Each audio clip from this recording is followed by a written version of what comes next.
State ইউনিভার্সিটির 6 semester জেনারেলের কিছু 2 মার্কসের কোশ্চেন আমি কালকে দিয়েছিলাম। আজকে কিছু 10 মার্কসের কোশ্চেন আমি বলে দিচ্ছি, যেগুলো নেক্সট মান্থে সম্ভাবনা আছে যে 6 সেমিস্টার পরীক্ষা হওয়ার, সেক্ষেত্রে খুব ইম্পর্ট্যান্ট। তো আমরা এখানে 4টে প্রশ্ন দেখব। সামাজিক সচেতনতা কাকে বলে এবং সামাজিক সচেতনতার ধরনগুলো। এখানে সামাজিক সচেতনতা নিয়ে যে যত রকম প্রশ্ন হতে পারে সিলেবাসে আছে, যেমন সামাজিক সচেতনতার ধরন মানে প্রকারভেদ তো তোমরা পড়বেই, ঠিক তার সাথে সাথে সামাজিক সচেতনতার বাধা যেগুলো আছে সেগুলো আমাদের জেনে রাখতে হবে, ঠিক আছে। ঠিক একই রকমভাবে সামাজিক সচেতনতার কারণগুলো আমাদের পড়ে রাখতে হবে, সেগুলো হয়তো 5এও চলে আসতে পারে।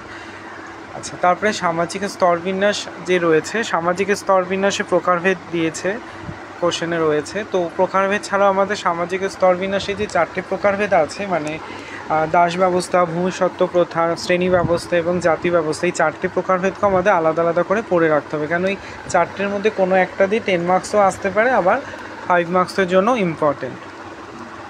আর নেক্সট রয়েছে দারিদ্র্য বলতে কী বোঝো, দারিদ্র্যের কারণ। তো দারিদ্র্যের কারণ পড়বো, তার সাথে আমরা দারিদ্র্যের প্রকারভেদটাকেও এর সাথে একটু পড়ে রাখবো 5 মার্কসের জন্য।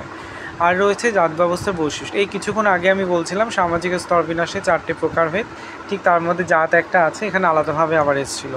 তো এছাড়াও সামাজিক স্তরবিন্যাসের মধ্যে জাত শ্রেণীর পার্থক্যটা আমাদের 5 মার্কসের জন্য ভালো করে পড়ে রাখতে হবে, আর 10-এর জন্য সামাজিক স্তরবিন্যাসের প্রকারভেদগুলো পড়ে রাখতে হবে, ঠিক আছে। এগুলো পড়লে আশা করি